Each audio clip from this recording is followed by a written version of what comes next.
이 시간 하나님께서 우리에게 주시는 말씀은 요한계시록 3장 1절에서 6절의 말씀입니다. 사대 교회 사자에게 편지하라. 하나님의 일곱 영과 일곱 뼈를 가지신 이가 이르시되 내가 내 행위를 아노니 내가 살았다 하는 이름은 가졌으나 죽은 자로다. 너는 일깨어 그 남은 바 죽게 된 것을 굳건하게 하라. 내 하나님 앞에 내 행위에 온전한 것을 찾지 못하였노니 그러므로 내가 어떻게 받았으며 어떻게 들었는지 생각하고 지켜 회개하라. 만일 일깨지 아니하면 내가 도둑같이 이르리니 어느 때에 내게 이르는지 내가 알지 못하리라. 그러나 사대에 그 옷을 더럽히지 아니한 자 몇 명이 내게 있어 흰 옷을 입고 나와 함께 다니리니 그들은 합당한 자의 연고라. 이기는 자는 이와 같이 흰 옷을 입을 것이요 내가 그 이름을 생명책에서 결코 지우지 아니하고 그 이름을 내 아버지 앞과 그의 천사들 앞에서 시인하리라. 귀 있는 자는 성령의 교회들에게 하시는 말씀을 들을지어다. 아멘. 소아시아의 일곱 교회 중에 사대 교회는 주님으로부터 아무런 칭찬을 받지 못하고 오직 책망만 받은 부끄러운 교회였습니다. 사대 지역은 사방으로 절벽으로 둘러싸여 있고 그래서 외적이 침입하지 못하는 그런 난공불락의 아주 중요한 요새가 사대 지역입니다.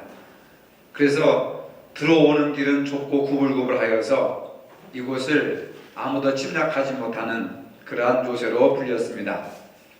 사대 지역에 교회가 언제 설립되었는지는 성경에 기록이 없지만은 아마도 바울이 에베소에서 3년간 복음을 전할 때 사대에도 복음이 들어갔던 것으로 추정할 수 있습니다. 사대 교회는 다른 교회와는 달리 외부로부터 박해도 받지 않았습니다. 그렇기 때문에 이교도나 유대인 회당이나 거짓 사도나 니골라당도 없었습니다. 사대 교회는 많은 사람들에 의해 유명한 교회로 소문이 났습니다. 그렇지만 주님 보시기에는 죽은 교회였다고 말하고 있습니다. 오늘 현대의 교회도 다양한 모임과 프로그램이 있고 나름 열심을 내는 사람들이 있습니다.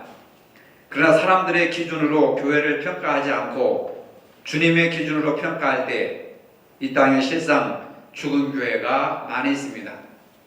사람들은 교회를 평가할 때 사이즈를 봅니다. 교회 크기가 얼마나 큰가, 교인이 얼마나 많이 모이는가, 헌금이 얼마나 많이 나오는가, 이것을 가지고 교회를 평가합니다. 참으로 안타깝습니다. 그러나 주님이 보시는 교회는 그런 사이즈가 아니고, 눈에 보이는 사이즈가 아니고, 누가 주님의 말씀에 더 순종하는가, 누가 더 믿음으로 살아가는가, 이것이 교회를 평가하는 기준인데 우리는 주님의 평가를 묵살해버리고 세상적인 세속적인 평가 기준으로 교회를 평가하는 경우가 많이 있습니다. 세상적으로 볼 때 사대 교회는 크게 부흥하고 성장한 교회입니다. 교회 사이즈도 크고 또 활동도 많이 하고 교회들도 많이 모이고, 그런데 왜 주님께서 그 사대 교회를 죽은 교회라고 책망을 하셨을까? 사대와 같이 죽은 교회가 되지 않도록 우리가 이 말씀을 통해서 스스로 돌아보는 기회를 삼아야 하겠습니다. 사대 교회에 나타난 주님의 모습은 1절에 하나님의 일곱 영과 일곱 뼈를 가진 이가 이르시되 라고 말씀하십니다. 여기서 일곱이라고 하는 것은 완전수, 7을 의미하는 것으로 하늘의 수 3과 땅의 수 4를 합해서 7, 완전한 수를 말합니다. 즉 완전하신 성령님을 말하는 겁니다. 하나님의 일곱 영과 완전하신 성령님과 일곱 별, 일곱 별은 일곱 교회를 이끌어 가시는 일곱 사자를 말하는 겁니다. 왜 주님이 이런 모습으로 나타나셨을까? 그것은 사대 교회가 죽은 교회요, 생명이 없는 교회라서 성령의 능력이 필요하고 또 주님의 교회의 지도자들을 친히 심판할 수 있다는 권위를 가지신 분으로 나타내고자 일곱 영과 일곱 별로 표현하고 있습니다. 교회는 생명을 살리는 역할을 감당해야 된다는 겁니다.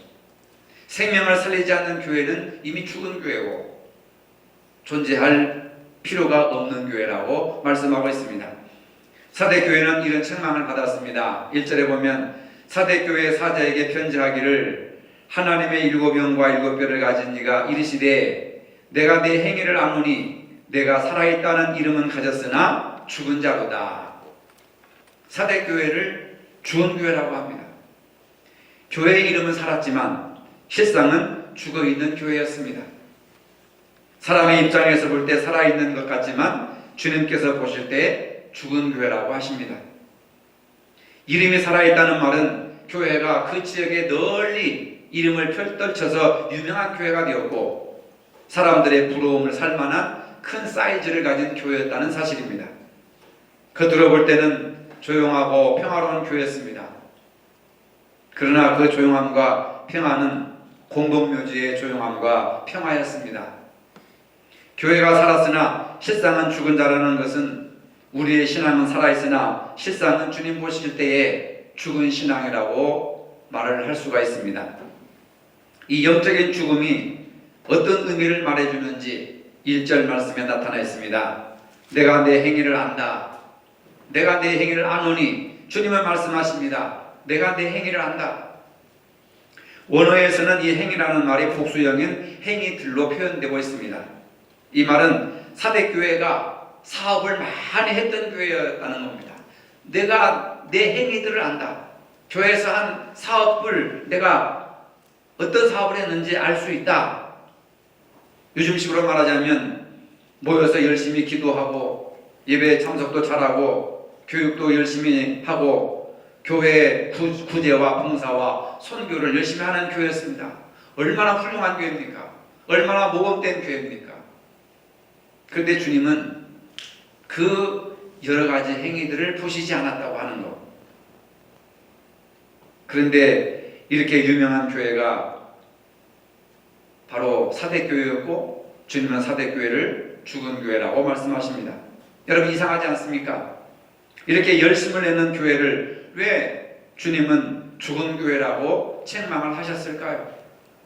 2절에서는 그 뜻이 좀 더 구체적으로 드러납니다. 2절에 보니까 너는 일깨어 그 남은 바 죽게 된 것을 굳건하게 하라. 내 하나님 앞에 내 행위에 온전한 것을 찾지 못하였노라.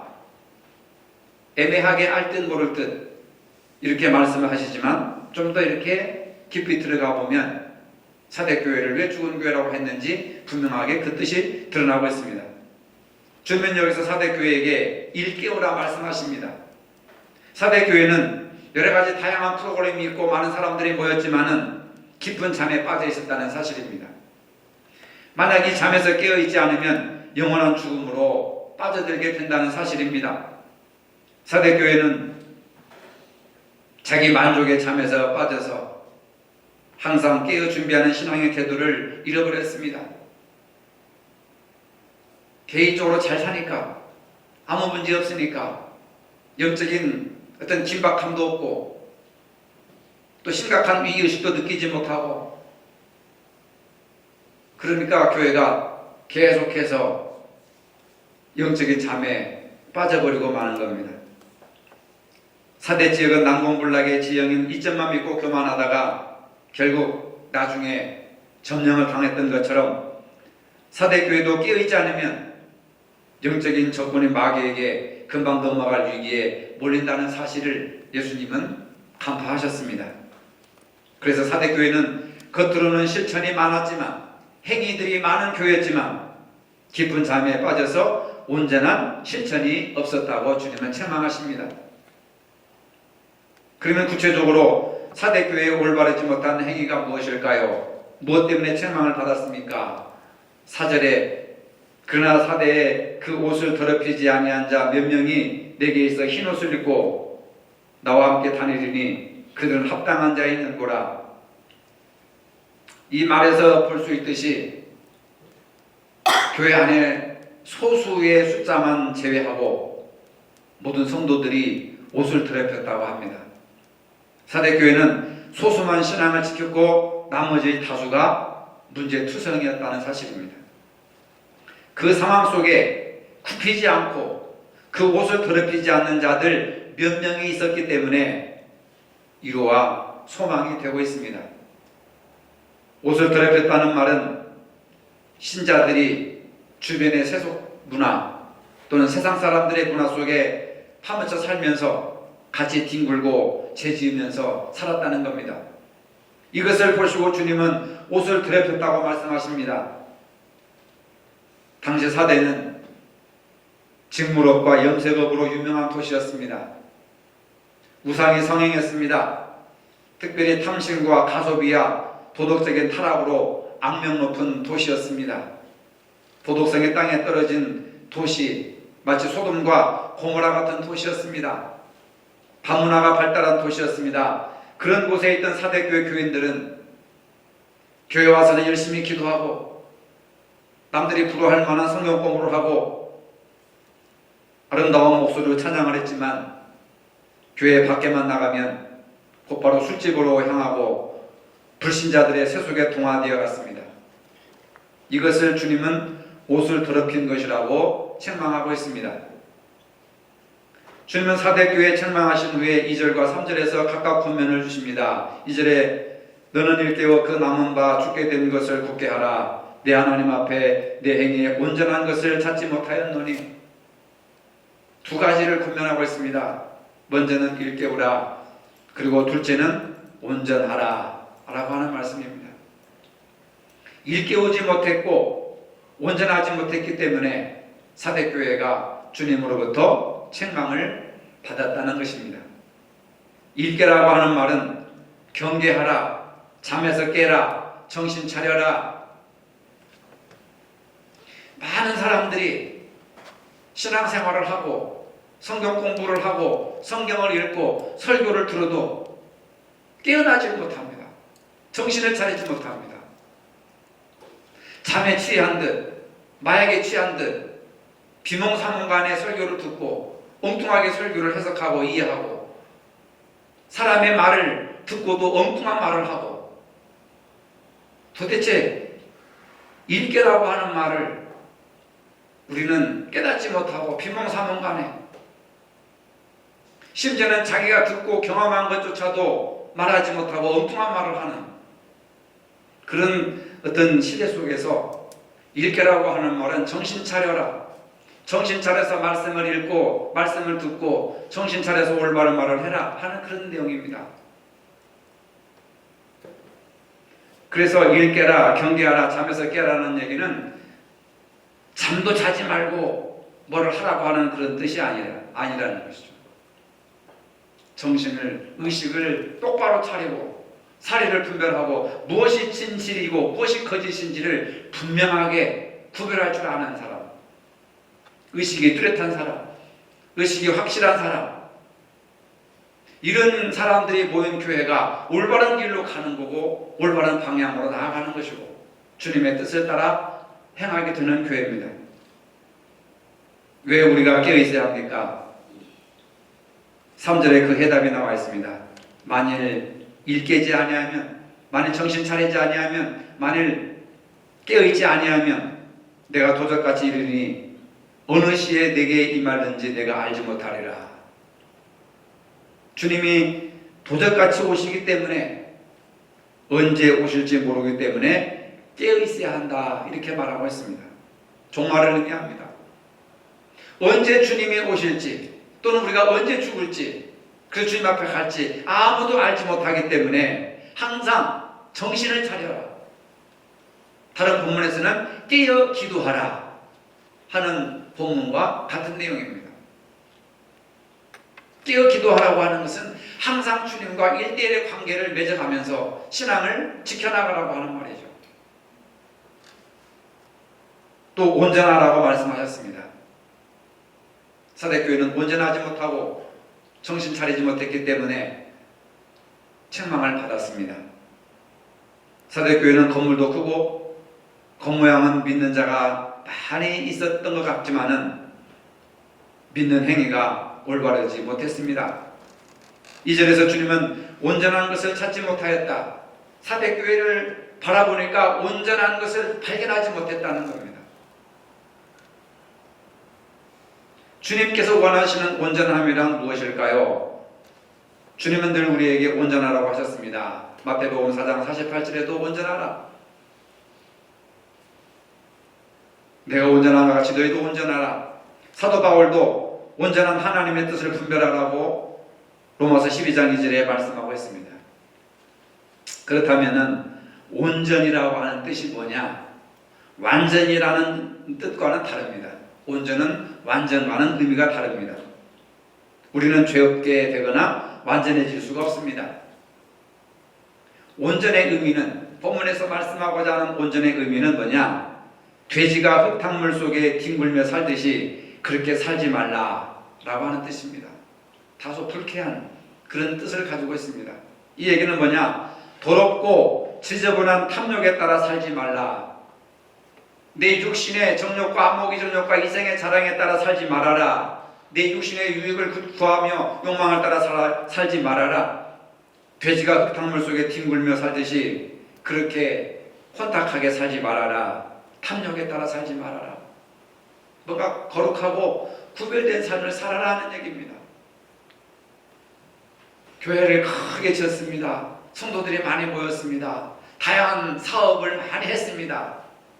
그런데도 주님께 책망을 들은 것은 정신 차리지 못하고 그 다음에 온전하지 못하기 때문에 이 두 가지를 주님께서 보실 때에 그것을 발견할 수 없었기 때문에 주님은 사대교회를 책망을 하십니다. 돼지가 흙탕물 속에 뒹굴며 살듯이 우리는 세상에 뒹굴면서 주일날은 교회 나와서 예배드리고 일주일 동안 세상 속에 뒹굴며 살듯이 구별도 없고 분별도 없고 그냥 그 좋은 것이 좋은 듯이 이렇게 우리가 세상과 뒤섞여 살고 있는 그런 사람들이 교회를 어떤 방향으로 이끌어가겠습니까? 어떤 모습으로 섬기겠습니까? 어떤 모습으로 신앙생활을 하겠습니까?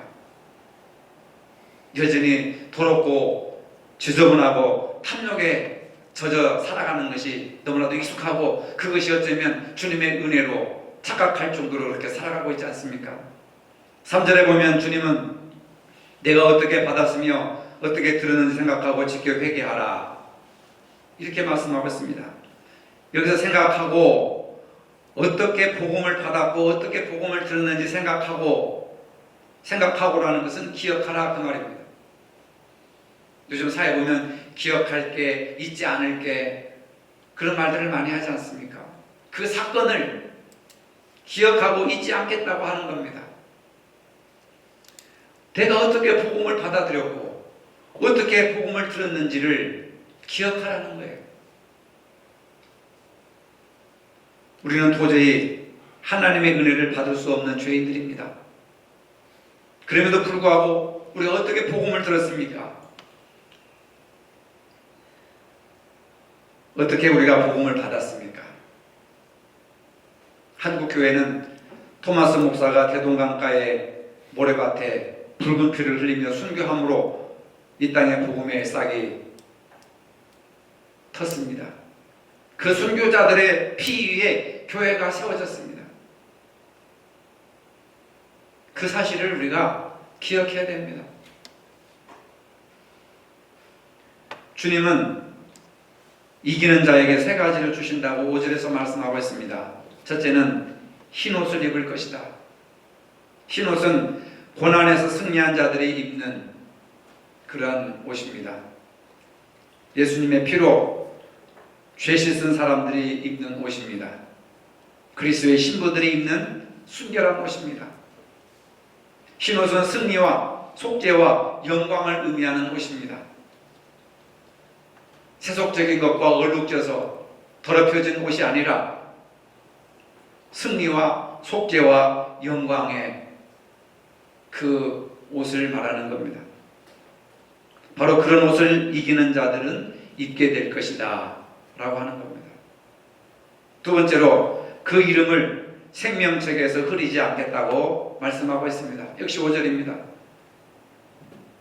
흐려진다는 것은 사라진다는 뜻입니다. 그래서 기록이 필요합니다. 가끔 보면은 무덤을 보면은 그 앞에 피석이 있는데 1800 몇 년도 또 1900 몇 년도 또는 더 나아가서 박물관 같은 데 보면 고려시대 또 삼국시대 또는 조선시대 비석들이 세워진 것을 보면 흐릿하게 보입니다. 비바람에 깎여서 그 강하게 사겨놨던 비석의 글조차도 흐려진다는 겁니다. 세월이 지나면 기억도 희미하게 사라져 버립니다. 그런데 이기는 자에게는 생명책에 이름을 기록하는데 흐리지 않는다. 1000년이 지나고 2000년이 지나도 수많은 세월이 지나도 생명책에 이기는 자의 이름은 흐려지지 않는다. 이기는 자들에게는 주님이 그 이름을 생명책에서 떠나지 않도록 해주시겠다. 주님께서 영원토록 기억해 주시겠다는 말씀이죠. 기억이라고 하는 것이 얼마나 중요합니까? 세 번째로 그 이름을 하나님과 천사들 앞에서 시인한다 라고 하셨습니다. 이기는 자들의 이름을 주님께서 불러주시고 인정해 주신다고 하는 사실입니다. 여러분들은 주님의 이름을 알지만 주님은 여러분들의 이름을 아실까요? 이게 문제입니다. 내가 대통령을 알지만 대통령이 내 이름을 알아주실까요? 우리는 착각합니다. 대통령을 다 알기 때문에 내가 아는 만큼 대통령은 나를 알 거라고 생각합니다. 근데 그건 착각이에요. 나는 대통령을 알지만 대통령은 나를 우리가 만난 적이 없기 때문에 어떤 경험이 없기 때문에 모릅니다. 근데 우리는 알고 있다고 착각을 하는 거예요. 우리는 하나님을 압니다. 예수님을 압니다. 성령님을 압니다. 성경의 내용들을 압니다. 어릴 때부터 배우고 들어서. 근데 하나님이 나를 기억해 주실까? 예수님이 나를 기억해 주실까? 성령이 나를 기억해 주실까? 지금 죽으면 흰옷을 나에게 주실까? 생명책에서 이름을 흐리지 않게 해 주실까? 또 내 이름을 인정해 주시고 시인해 주실까? 우리는 그런 것들을 잊어버리고 살아가는 거예요. 자기식대로 살아가고 자기식대로 신앙생활을 하는 겁니다. 우리는 이제 관점을 바꿔야 됩니다. 내 입장에서 성경을 보는 것이 아니라 성경 입장에서 나를 보고, 내 입장에서 하나님을 보는 것이 아니라 하나님 입장에서 나를 보는 거예요. 결국 성경을 읽는 것은 내가 그 책의 내용을 이해하는 것이 아니라 성경이 나를 이해하고 성경이 나를 사로잡는 겁니다. 근데 우리는 그런 걸 몰라요. 여러분, 성경을 우리가 왜 읽습니까? 주님의 음성을 들으려고, 주님 뜻을 따라서 살려고 성경을 읽는 거잖아요. 우리가 왜 설교를 듣습니까? 주님의 뜻이 무엇인지를 알기 위해서 설교를 듣지 않습니까?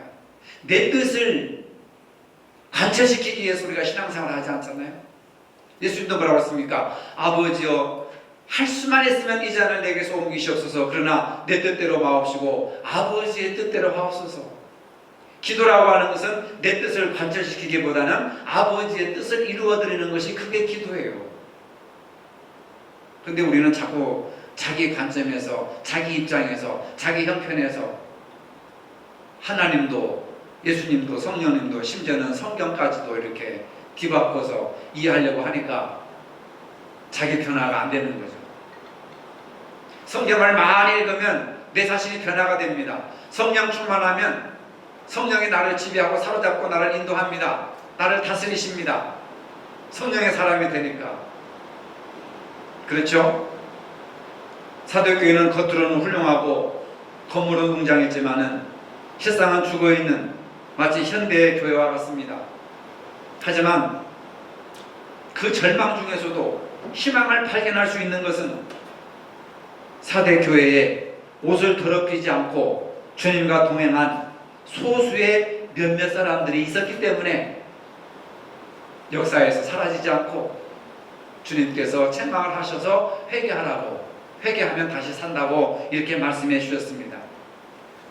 이와 마찬가지로 여러분들도 이 시대의 소수가 되어서, 옷을 더럽히지 아니한 소수가 되어서 하나님의 의를 이루는 신실한 성도들이 되시기를 주님의 이름으로 축복합니다. 거룩하신 주님, 저희들도 주님께 책망받는 사대교회의 교훈을 받아서 우리 가운데 극히 작은 사람이라도 옷을 더럽히지 않고 주님과 동행하는 순수한 믿음의 사람들이 되게 하여 주시옵소서. 주님께 책망 듣는 교회보다는 주님께 칭찬 듣는 저희 모두가 될 수 있도록 변화시켜 주시옵소서. 예수님의 이름으로 기도합니다. 아멘. 흰옷을 더럽히지 않고 주님과 동행한 소수의 성도가 되기를 원하는 성도들 머리 위에 이제로부터 영원토록 함께 하시기를 축원하옵나이다. 아멘.